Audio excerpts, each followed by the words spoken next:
Polisi. Tugas di mana? Ini ngaku polisi. Tunggu ngaku polisi tadi. Mana? Ini semua. Mana? Tugas di mana? Tugas di mana? Ini tidak ada kata ini, Bro. Lawan warganya. Lawan aja, Kak.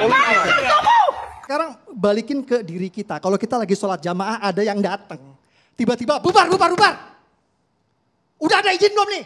Kira-kira perasaan kita gimana, Bang? Dan itu dianggap kebiasaan, dianggap normatif, dianggap kelaziman. Gila nggak? Di negara ini. Gila itu. Ya. Jadi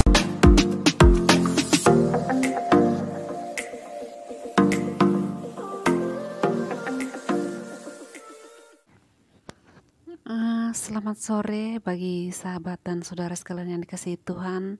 Kembali kami menyapa di kesempatan sore hari ini. Beberapa hari ini sangat viral di media sosial mengenai pelarangan ibadah orang-orang Kristen. Bukan kali ini saja, bahkan setiap tahun dan juga setiap saat terjadi pelarangan ataupun pembatasan peribadatan kepada orang-orang Kristen.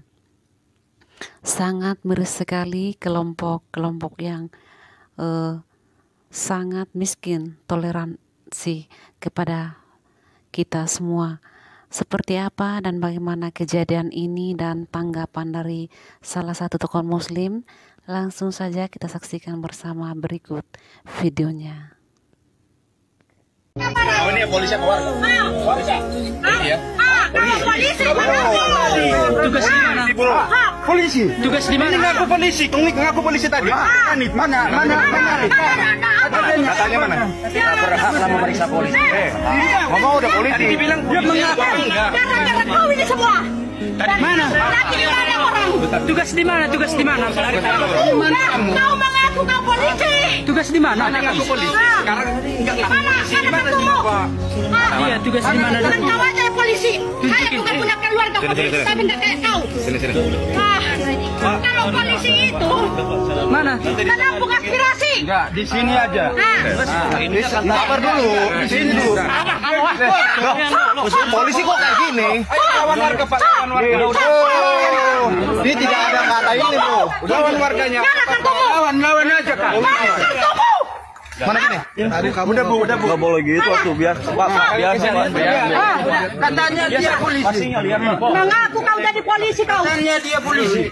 Ayo. Liburan naik. Oke, Pak ya, saya bawa bapak ini lebih tenang. Ini lebih tenang. Saya ini yang tenang. Sok. Semuanya yang tenang. Makanya jangan kau mengaku jadi ini. Harus menampung ini. Katanya bapak marah, tapi kenapa enggak? Tadi sebagai apa? Kalian mendengar dulu. Ibu ini kan tadi Bapak duluan. Bapak duluan yang ngegas. Mengaku kau. Keras, bukit bro.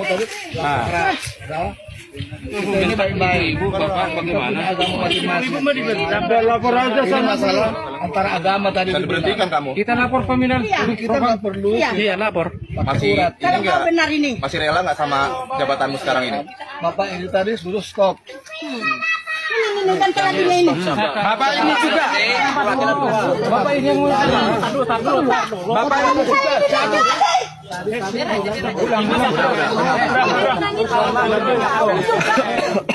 Kalau begitu saya mohon maaf sekali lagi.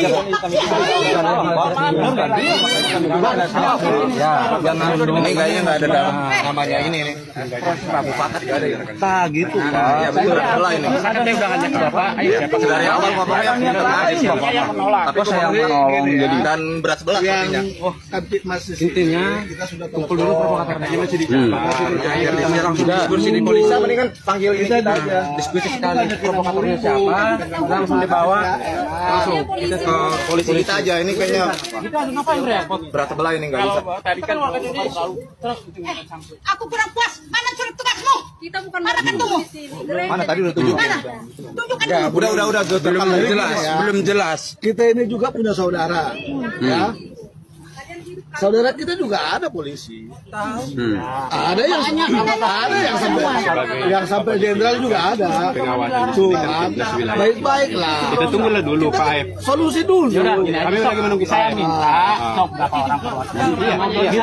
Itu aja. Ya, tadi gitu. Nanti didampingi. Nanti kami dulu ya. Supaya jangan ada omongan yang tidak jelas. Ya, kalau ada Ketimas nanti semuanya kan terarah. Nanti kita kesana. Ya kan? Di lokasi. Jadi enak ngobrolnya. Kalau nggak senang kau bawa saya. Sama papa itu bawa, itu yang dia lagi nyatain. Bawa saya. Jadi ya itulah. Jadi hargai Pak. Kita beli tanah juga di sini, kita orang sini. Kita orang Indonesia. Jadi kamu baik-baik, jangan pakai musuh-musuh. Ini dari mana Pak?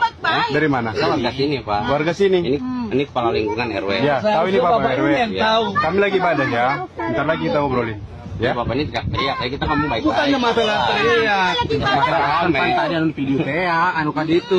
Ya, kita kita ngomong baik-baik aja. Itu. Siapa yang memang ganggu ibadah, ada hukumnya kan? Tahu sendiri kan? Bapak Indonesia bukan? Siapa yang mengganggu beribadah, ada hukumnya kan? Tahu nggak aturannya Pak? Siapa yang mengganggu lagi beribadah, ada hukumnya? Iya. Lagi masih viral nih. Enggak usah. Tunggulah dulu kita bicara.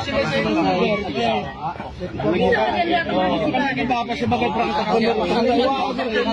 pemerintah itu tahu konstitusi. Foto ya.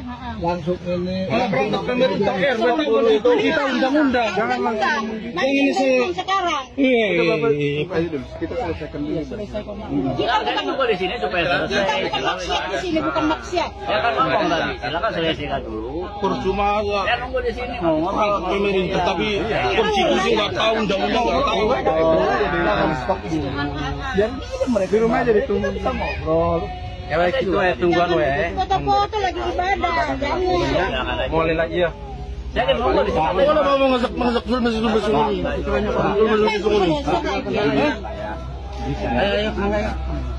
perangkat pemerintah RW, tapi nggak tahu undang-undang, nggak tahu konstitusi. Nggak punya hati. Pemerintah apa kau? Beragama kok kayak gini. Telepon aparat dulu. Ini dari Itu las lah ini. Itu di dalam tas kau apa nih? langsung foto-foto bubar, kan nggak boleh gitu. Katanya jarum damai. Kita bukan ini. Jadi yang salah kami, Bapak nggak salah gitu. Bukan belum. Salah kami di mana? Kami akan membubarkan Jelas salah lah. Jelas salah masuk ke dalam ibadah lagi Seharusnya Bapak ini kita mengganggu. Mengganggu foto-foto. Harusnya Bapak ketua di sini. Bapak sebagai ini jangan lagi. Suruh datang ke rumah. Bagaimana? Kami kan bukan Apakah maksiat. boleh beribadah? Apakah tidak? Itu kan harus. Saya juga tidak menyuruh berhenti, Bang. Enggak. Saya makasih nunggu di sini. Foto-foto itu juga nggak boleh bang lagi ini. Kita disiplin kok, nggak ada ini. Bikin keributan. Kan Bapak foto-foto sebagai apa? Ke dalam. Foto saja dokumentasi bahwa Itu sini nggak boleh Pak, kita lagi ini kegiatan juga. undang-undang melarang. Presiden aja nggak bisa melarang. SKP 9 nomor 2006 belum dicabut ya, masih berlaku ya. Oh gitu ya. Iya, itu kalau Bapak mengatakan tadi SKP 99. Nah, nanti saya tindak lanjut. Apa isinya, Pak? Apa isinya itu? itu aturan tentang Apa? Iya, apa isinya? Coba tahu nggak? Coba, apa isinya coba? Coba. nanti buka saja itu di Jadi Bapak Ibu dan Saudara sekalian, kita telah menyaksikan video ini sangat tidak terpuji dan tergolong sangat memalukan karena kelompok muslim ini entah dari mana datangnya mengatasnamakan dirinya sebagai anggota kepolisian. Mungkin orang ini mengalami gangguan atau bagaimana bisanya menipu. Barangkali mereka pikir orang-orang yang sedang beribadah gampang saja mereka bodohi. Sangat memalukan bagi kelompok muslim yang model seperti ini. Lalu kalau demikian terus adanya, mau apa, seperti apa jadinya Indonesia ini ke masa yang akan datang. Entah apa maksud mereka, entah apa tujuan mereka, dan entah dari mana datangnya kelompok ini. Sangat memalukan, sangat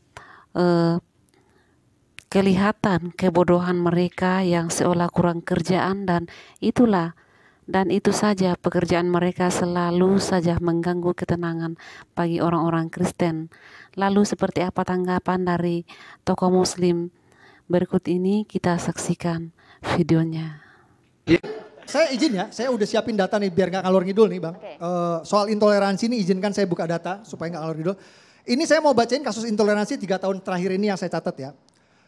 Izinin ya, kasih waktu ya Bang, agak makan waktu. Penolakan ibadah GKPS di Purwakarta 2 April 2023, penutupan patung Bunda Maria atas desakan Ormas 3 Maret 2023, penolakan ibadah di Tarakan, Kalimantan 28 Februari 2023, pembubaran ibadah GKKD Lampung 19 Februari 2023, pembubaran ibadah Natal di Cilebut Bogor 25 Desember 2022, penolakan gereja di Cilegon Banten 7 September 2022, pembubaran ibadah Natal di Tulang Bawang Lampung 25 Desember 2021, penolakan gereja di Kelapa II Bekasi 1 Desember 2021, pembubaran ibadah HKBP Cikarang 17 Desember 2020, pembubaran ibadah keluarga di rumah di Cikarang 19 April 2020. Saya bisa paparkan data setiap tahun.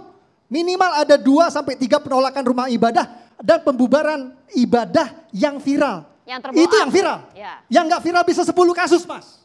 Bang, ya. Jadi jangan pakai alasan izin, Maaf nih.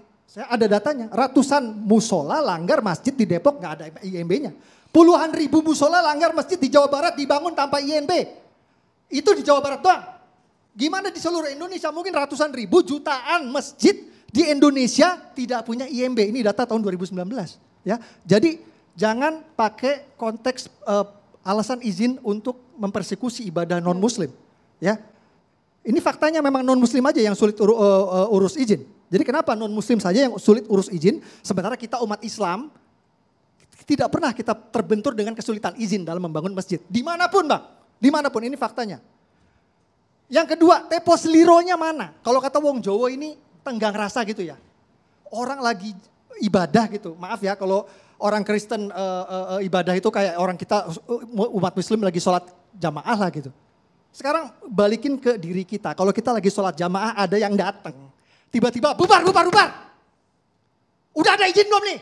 Kira-kira perasaan kita gimana Bang? Dan itu dianggap kebiasaan, dianggap normatif, dianggap kelaziman. Gila gak? Di negara ini. Gila itu. Ya, jadi maaf nih kemarin ribut-ribut Israel. Menurut saya bangsa kita tuh belum pantas. Protes-protes Israel penjajah. Protes apa? Protes Israel penjajah. Kita di negeri sendiri masih jadi penjajah ke umat minoritas Bang. Yang Mbak Nahra bilang itu benar. SKB 2 Menteri itu cuma ngatur soal aturan urusan rumah ibadah doang. Nah ini ada satu pasal ya, ada satu bab dan pasal 3 yang perlu diketahui oleh banyak orang. Yang terutama umat Kristen yang sering dibubarin, ini tolong simak. Bab 1 pasal 3 berbunyi, rumah ibadat adalah bangunan yang punya ciri-ciri khusus yang dipergunakan untuk ibadah kecuali tempat ibadah keluarga. Oke? Apa yang dimaksud di sini? Jadi banyak bapak-bapak aparatnya yang sering kejadian pembubaran ibadah lah, penolakan gereja. Banyak bapak-bapak aparat tidak ngerti aturan sehingga mereka nontonin doang Mbak. Jadi ketika oknum warga datang ngebubarin mereka nontonin doang karena mereka nggak tahu aturan ini. Mereka nggak tahu bahwa rumah ibadat keluarga itu tidak perlu pakai izin. Apa yang dimaksud rumah ibadat keluarga? Oke simak ya. Yang dimaksud rumah ibadat keluarga kalau di Islam itu namanya musola, kalau di Kristen itu namanya rumah doa.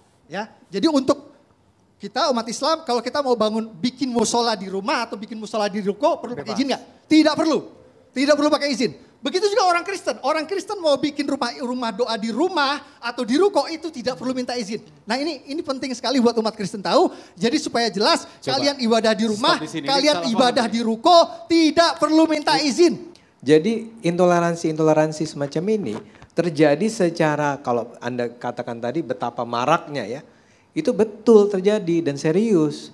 Dan saya setuju bahwa pemerintah harus tegas. Jadi misalnya begini, kok bisa-bisanya ya kepala daerah, misalnya di Cilegon itu wali kotanya bilang nggak boleh ada gereja di daerah ini.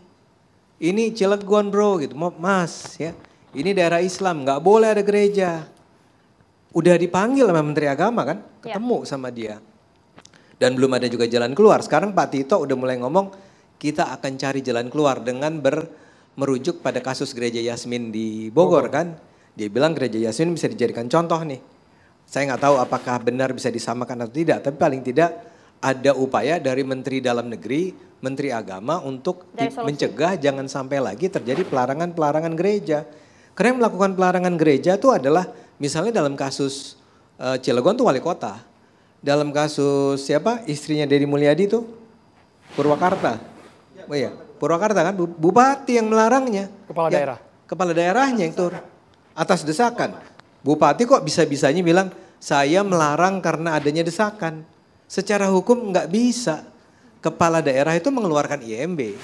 Kalau kita baca yang peraturan 2 menteri itu sama sekali nggak ada urusan sama diizinkan tidaknya oleh seorang kepala daerah kan. Tapi itu terjadi dan ini di banyak tempat kita akui saja. Tapi tadi dikatakan bahwa ini mayoritas nggak Islam yang begini. Saya sih percaya enggak. Saya percaya ini semua terjadi pelarangan-pelarangan tersebut karena yang disebut desakan masyarakat tersebut saya yakin sih bukan masyarakat mayoritas. Oknum. Kelompok-kelompok tertentu ya. Kayak kasus Yasmin. Yasmin tuh dekat rumah saya kan. Rumah dekat Bang Egy juga kan ya. Ya, kasus agak-agak. Oh, agak jauh. Kalau saya masih agak dekat tuh. Ya, Cece. Bang Egy bilang dia rumahnya dekat Istana Bogor. Kalau saya di pinggiran, Bang. Nah, Parung, saya lebih dekat ke Yasmin itu. Makanya Dok, kalau bisa itu presiden, itu kan karena pendidikan gak beres. Iya, iya. Ya nanti saya selesaikan dulu nih. Saya nanti menuju sana kok, tenang aja.